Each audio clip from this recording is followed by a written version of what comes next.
All right, good evening, everybody. My name is Colin Loiselle. I'm the town manager. This is our third info session relative to the fire station building project. This presentation is being done virtually via Zoom. There's two pieces to the presentation. I will start with a slide deck that we've presented at all of the different information sessions, and this part of the webinar will be recorded.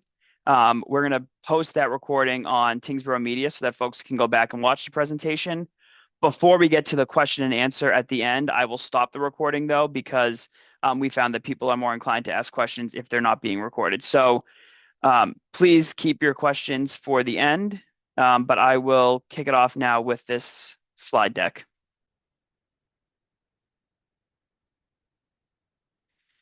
Okay, so just a little bit about the project, talk about the history and how we got to where we are today. In October of 2020, the Select Board established a Public Safety Building Study Committee whose sole purpose was to look at the advantages, the disadvantages, and the costs of constructing both standalone fire and police stations as well as a combined public safety building. That task was, or that committee rather, was also responsible for identifying potential site options, places that we could accommodate a combined station or standalone stations, and then delivering a final report to the Select Board. That report was delivered in December of 2022. A copy of that, as well as anything that I referenced tonight, is available at tyngsboroughma.gov on the Fire Station Building Committee's page. In that report, understanding the town's financial circumstances at this stage, we were knee deep in the construction of a new middle school. They recommended that the Select Board start by identifying and securing the land that was necessary to construct either standalone buildings or a combined public safety building. In September of 2024, the town utilized American Rescue Plan Act funds, which were one-time federal funds provided to every state and then distributed to cities and towns. We used that to hire a public safety architecture firm, which conducted a needs assessment as well as a full conditions assessment of both the police and fire stations. The purpose of that was to, one, recognize that because we had been talking about a combined public safety building, we had not been dedicating as much capital funds to the two buildings as we should have. And so we were behind as it relates to maintenance and repairs. But it also looked to understand what, if anything, was possible on the existing sites to address some of the critical issues that we knew existed in both buildings. That report, again, is available on the town's website on the Fire Station Building Committee page. And if you read it, you'll see that it confirmed that the location of the current fire station, Station 1, which is our only staffed station, wasn't suitable for our current needs, but it also wasn't a parcel that we could use to expand. One of the things that the report talks about is the potential of adding some sort of covered storage in the backside of the station. But as you see, when we talk about the needs of the fire department and why we're focusing on this now, that's only a very small portion of the challenges that we have with the current station. So with that in mind, the Select Board in November of 2024 directed me to work with Chief Russell on the fire side and Chief Woods on the police side, as well as that same public safety architecture firm. So experts in the size of buildings, how much space you need, buildable land, et cetera, to identify the best parcel of land for standalone buildings. In that conversation, they made it clear that a desired approach was to identify a parcel of land for each that we already own. We talked when we talk about what happened in October of 2020 in the final report from the study committee. We know that the middle school is being paid for by taxpayers right now. And so the Select Board was very cognizant that we should do everything we can to minimize the costs that would be associated with this project. And one of the ways to do that is to not have to acquire land.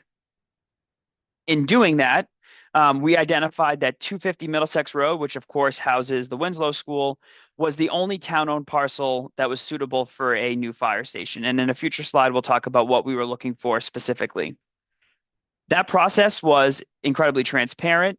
And at the end of that process, we went to town meeting in May of 2025 and sought and were awarded $300,000 to conduct the schematic design of a new fire station, which is what we're working on right now.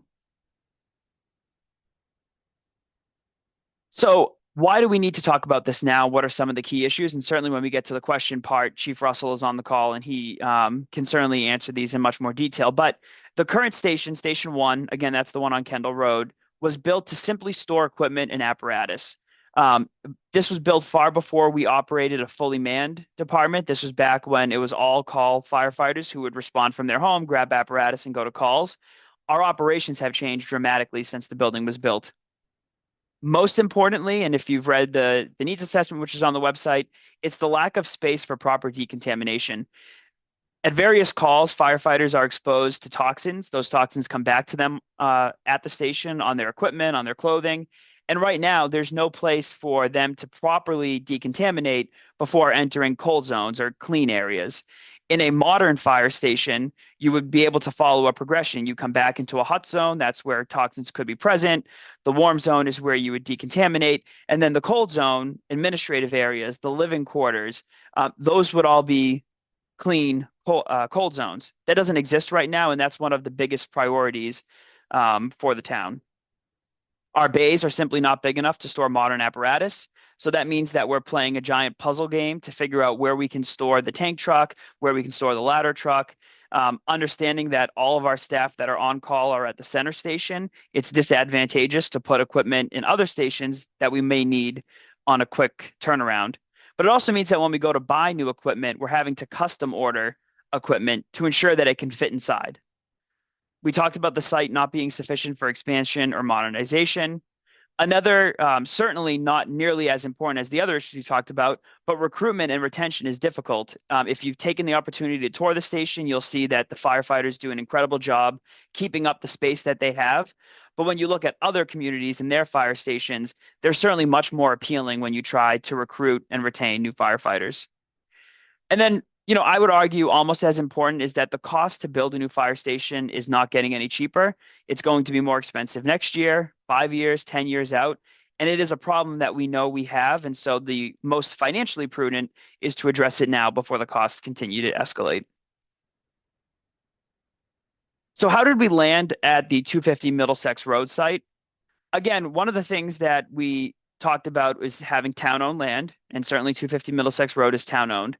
But on top of that, the fire chief and even the architects were clear that in order to ensure proper response times, again, because we're all of our on-duty staff are responding from that station, was that it had to be on the west side of town in the immediate vicinity of the town center.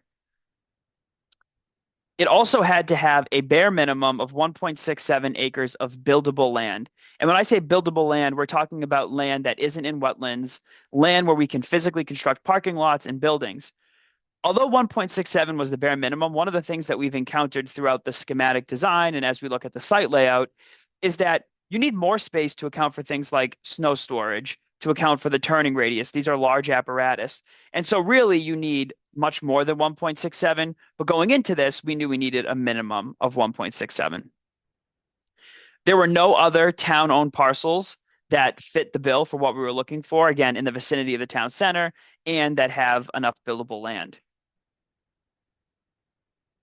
There is one town-owned parcel that is in the vicinity and on paper has enough land, but the land isn't buildable. And so the parcel I'm talking about is demonstrated here on the screen. It's 292 Middlesex Road. So if you're coming off Bryant Lane to take a left onto Middlesex, the parcel is right on your left. Many years ago, it housed a gas station. And as of late, it's just an abandoned parcel that the town took by tax title in 2022. As you can see, the parcel is separated by two different wetland buffers. There's the dark green buffer, which you can see cuts off more than half of the site. That's the 50-foot no buildings buffer. Can't do anything in the 50-foot no buildings buffer. The light green is the 100-foot buffer. Now, there is a way to do something within the 100-foot buffer, but you would have to replicate those wetlands elsewhere. And as you can see, that parcel is already constrained. So when you eliminate the areas that are untouchable or non-buildable, you're now well below 1.5 acres, probably below 1 acre. And so that does not work for what we need. Another challenge with this site is that it's subject to a Mass DEP brownfields cleanup project. And so that means that the state has identified that given its prior use as a gas station, that there are likely contaminants in the ground that need to be cleaned up before the parcel can be redeveloped. We obtained a state grant to conduct an initial assessment to determine what the contaminants are. And if we move through that process, the state will pay to clean up whatever contaminants they find. But part of that program assumes that you'll redevelop this parcel for some sort of economic development purpose, not for a municipal purpose. Again, that's just kind of the cherry on top because, as you can see, the parcel doesn't have enough land to build on. Another question that we get is whether or not there were any private parcels that were in the target area. And the answer is yes. In fact, in 2022, we spent some time talking to the Academy of Notre Dame about purchasing land that they own off Westford Road. If you're traveling up Westford Road, you pass the police station, you pass Comets, you can see NDA's track on the right, separated by a driveway. There's another large piece of wooded land that they own. At the time, they were interested in selling it. Um, since then, they've kind of expressed that they're no longer interested. But just to buy that parcel would have added 2.5 million at least to the acquisition costs and to the project. And again, the select board has been clear that their desire is to minimize costs as much as possible. But again, the parcel isn't even for sale right now. So in order to accomplish the schematic design, and if this project was to advance to the final stages, the select board in October appointed a fire station building committee. The committee is responsible for overseeing the development of the program requirements. That's the schematic design, the construction, and ultimately the delivery of a new fire station for the department. The committee is going to lead the project from schematic design through closeout if the project advances at town meeting in May. The committee is made up of representatives from the select board, from the finance committee, from my office, the Department of Public Works, which in Tyngsborough handles facilities, obviously the fire department, finance committee, and then there are 2 residents at large who have voting positions. There was a lot of interest in serving on the committee, as you can imagine, and so the select board amended the charge to add 2 associate members who participate in every meeting, provide feedback and commentary. They just don't have the same voting authority that the resident at large positions have. The Fire Station Building Committee is a public body under the open meeting law. They meet generally every 2 weeks here at Town Hall. So their next meeting is on January 21st. They'll meet again on February 4th, March 11th, March 25th, and then 2 meetings in April. They meet additionally as needed. In December, we had an extra meeting, but all of their work is available in real time at tyngsboroughma.gov. If you go to the town's website, the first thing you'll see is a big scrolling homepage that says Fire Station Building Committee. And when you go to their page, you see in real time the design submissions. So before the committee even meets to provide their feedback, we post them on the Fire Station Building Committee's page. We have a frequently asked questions section. We've also posted all of the current and prior studies on that parcel. Any report that I've mentioned, you can find it there. And certainly for those that don't use the internet, they can contact our office and we'd be happy to provide hard copies. You can contact the committee in a few different ways. One, every single committee agenda includes a citizen's time. So at the start of every agenda, we invite any member of the public who is at the meeting to address the committee. That can be to share your support for something, criticisms, provide feedback, ask questions. Additionally, you can send written correspondence to Town Hall to the attention of the town manager or email administration@tyngsboroughma.gov, and everybody on the Fire Station Building Committee will get your correspondence. Project progress. So I talked about 4 different stages of the project. The first is what we used the ARPA funds for. That was the needs assessment. That's when we really developed our understanding of what we were trying to do in this work. The site selection, I talked about how we landed at 250 Middlesex Road. And currently we're in the schematic design. Our intention is to have the schematic design completed in time to present this to town meeting in May of 2026. It would be funded, and we'll talk about this in a future slide, through a debt exclusion, which would require approval at town meeting, and then also 2 weeks later at the ballot box. Assuming those 2 approvals go through, we would advance to the last stage of the project, which is the final design and construction. So in the schematic design phase, this is when you develop the foundation for what will be your final design, which then goes out to bid, and that's when you hire a contractor. So during this phase, our project team is translating the goals into basic visual concepts. We're using our specific project program, which is really how the department operates. We had a 3-hour workshop very early in the beginning where the chief and assistant chief provided details on how the department currently operates, how it could operate if it had modern facilities. And they use that to define the building scale, the size, and the shape. It also develops high-level spatial relationships through floor plans, elevations, and site plans. and it navigates the site constraints such as turning radius. We talked a little bit about utility planning and any zoning challenges before moving to the final design. Once that is all done, most important to the residents and certainly to our town meeting vote is they'll give us firm cost estimates, a number that will appear on the warrant, it'll appear on the ballot. That's when we'll know exactly what we're looking at to construct a building that meets our needs here in Tyngsborough. To complete this work, we're working with a well-regarded public safety architecture firm called H2M Architects and Engineers. We found them using a competitive procurement process where we invited any public safety architecture firm with a minimum of 5 years of experience in Massachusetts to submit a proposal. Those proposals were reviewed by staff from my office, by the chief, DPW, and ultimately we decided that H2M, who has extensive public safety building design, not just here in Massachusetts, but across New England, was the most advantageous firm. As I mentioned, we started this work in earnest in November of 2025, and we anticipate that we'll have everything wrapped up on this phase by April 2026. That will allow us, of course, to advance the project to the May 2026 town meeting. As of today, the committee has determined that the new station will be a single story, and we've been working with the architects to review draft site layouts, which show how the parcel will be configured. Tomorrow, we'll post on the town's website. We just got, right before I went into this, updated site layout documents as well as internal layouts, proposed layouts for the inside of the building. So the committee will discuss that at their meeting on the 21st. And again, that'll be available ahead of time on their website for folks to take a look at. This is the current site layout. So just some notes on it. You can see that the access will continue to be from Middlesex Road. What we've done here is provided a median so that emergency apparatus exiting and returning to the station have their own dedicated travel lane. Although we don't anticipate that the other parking will be incredibly busy most of the time, we wanted to make sure that there was a safe and clear, certainly egress for the fire apparatus. They respond to calls, but also as they come back. Adjacent to that median would be your non-emergency vehicle access. So it would enter here. You've got parking that is specifically for the Littlefield Library. I think that's 9 spots. Parking for office visitors, for anybody visiting the fire station, right directly in front with access directly to the building.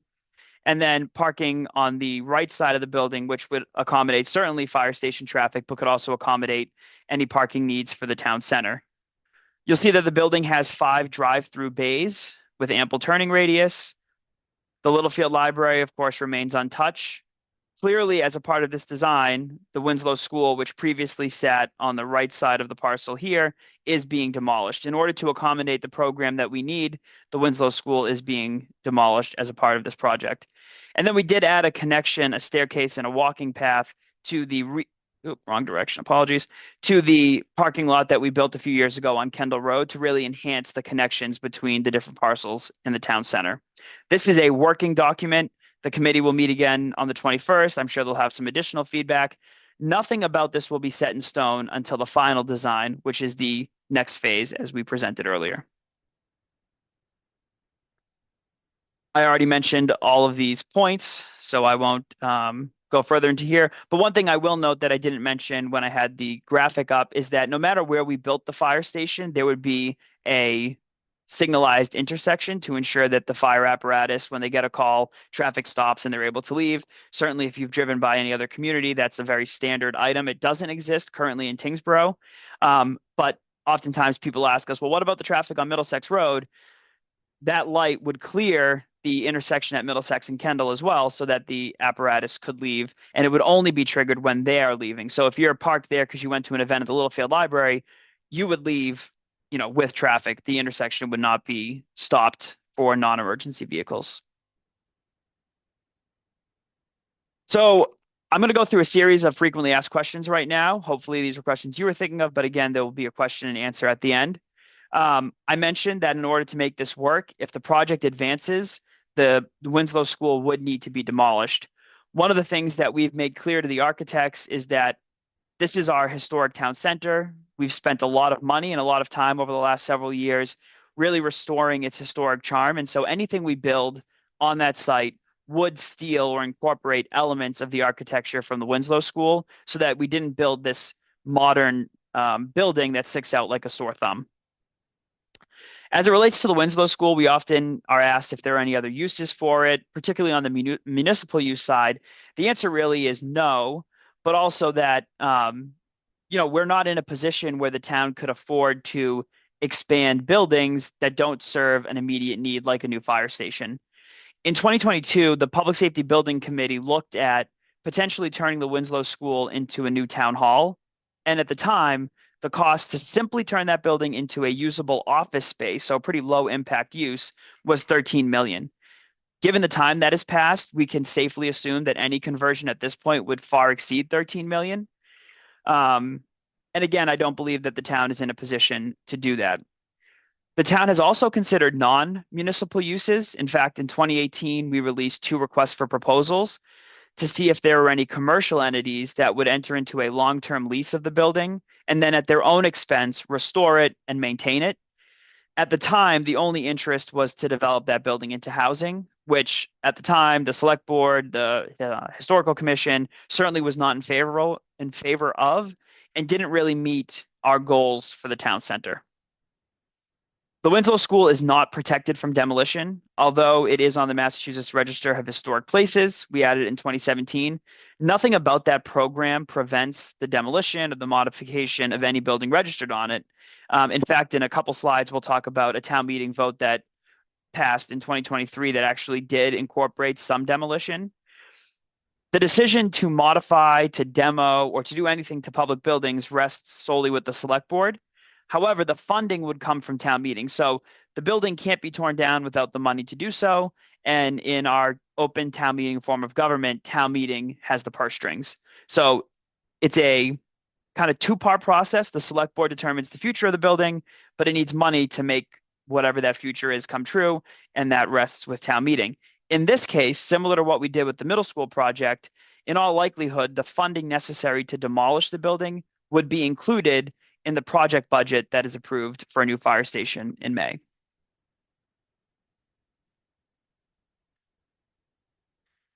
So I mentioned CPC, Community Preservation Act. That's the 3% surcharge that you see on your tax bill that Tyngsborough adopted in the early 2000s. That allows you to spend money on open space, historic preservation, recreation, and affordable housing. And certainly restoring the Winslow School would be an eligible CPC expense. That's the same pot of money that we used to restore the old town hall and the first parish meeting house. However, the cost to restore the building far exceeds what CPC has on hand. CPC annually has about $1.5 million that it can spend on projects, and that certainly isn't enough. We talked about simply converting into an office building being 13 million. That's certainly not enough cash on hands to restore the building.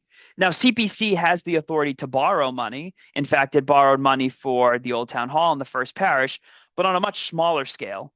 With our current revenue, CPC could not afford a note borrowing that exceeds $3 million. And so, again, we know that the office space was at least 13 million. CPC funds alone couldn't do it. CPC could contribute, but in all reality, in order to make that building renovated, you would be looking at non-CPC funds. And in Tyngsborough, that means a debt exclusion, which is how we funded the middle school and which is how we would fund a new fire station. In full transparency, the Historical Commission does not support the demolition of the Winslow School. In fact, they've presented twice to the Community Preservation Committee and once to the Select Board a plan to restore the building into some community center. The latest plan presented to the Community Preservation Committee involved restoring the building in 3 different phases with the intention of making it a little bit more affordable. That plan is simply not feasible because you can't take a building that is currently condemned, restore 1/3 of the building, make that 1/3 usable, while the other 2/3 is still condemned. You would have to build separate HVAC systems, fire suppression systems. And so while the thought of spreading the costs out over 3 years makes sense in theory, in practicality, it just simply would not work out. And then I teased the 1.5 million the town meeting approved in May of 2023. The vote the town meeting took in May of 2023 was to demolish the additions to the Winslow School. That's the left side, the right side, and the back part of the building, to move the original schoolhouse up on the site closer to Winslow Road, and to tilt it to face the Tyngsborough Bridge, and then, of course, restore the outside. That project did not include any internal restoration, nor was a use for the inside of the building decided at that point. However, when we went to commence that work in 2024, we brought a designer on to put together the bid specs as is required by Massachusetts procurement laws, and we were nearly $1 million short to accomplish what town meeting wanted. Because town meeting voted on a very specific project, only town meeting can amend that project, either by granting more money to accomplish the original one or by taking the money back and reallocating it for a new project. The Historical Commission did ask this year the CPC to allocate additional money in order to make a full restoration, and that was not approved by CPC. So where does that money stand today? It remains unspent, except for the money that we spent on the design. And should the building come down, town meeting would basically cancel the project. The money would go back to the CPC undesignated fund, which could then be allocated for other projects. All right, the most important slide, the slide I'm sure everybody's waiting for, is about the cost. So again, we won't have firm construction costs and estimates on the design and every element of the project until probably the end of February. But based on the square footage cost that the designers are seeing elsewhere, we know that we're looking at the $17 million to $20 million range. The schematic design, again, like I said, will result in much more accurate pricing, and we will have to have a firm number to bring to town meeting in May and to appear on the ballot 2 weeks later. How would we pay for the project? Just like we paid for the project through the middle school project through a debt exclusion, that's how we would have to pay for this project. The general fund certainly couldn't support the construction of a new building. A debt exclusion is a limited purpose exemption to Proposition 2.5. So Proposition 2.5 in Massachusetts says that your levy limit, the amount we can tax residents to fund municipal operations, can only increase every year by 2.5% plus any new growth, new buildings, major modifications. A debt exclusion is outside of Prop 2.5. So if this was a $20 million project, that $20 million would be billed incrementally, annually based on the debt service, to each taxpayer on top of the regular tax bill that you pay to support the general fund. And that's what you're seeing on the middle school project as well. Is there anything we can do to lower the impact on top of what we've already started doing by limiting the acquisition costs? I think if you've watched any of the building committee meetings, you see that the cost is the first thing we talk about when we ask questions about design elements or what to include. There's very little that we can do within the general fund to mitigate the cost. Everybody is familiar with the $1 million contribution that was promised as a part of the middle school project, right? The select board, the finance committee, and the school committee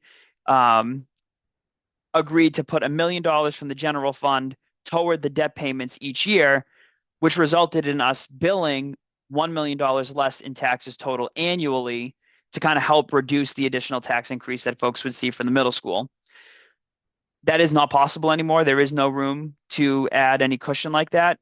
One of the things that the select board has talked about and we're currently exploring is whether or not there's a merit to reducing the percentage we collect on your tax bill for the CPA program to help mitigate it. Now, not everybody pays CPC surcharges in Massachusetts. You're eligible for exemptions based on your age and your income level. So it wouldn't relate in a dollar for dollar decrease, but certainly there would be a cost savings if, for instance, we drop the CPC from 3% to 2 or to 1. In all reality, you could go down to 0, depending on what the CPC, the select board, and town meeting ultimately want.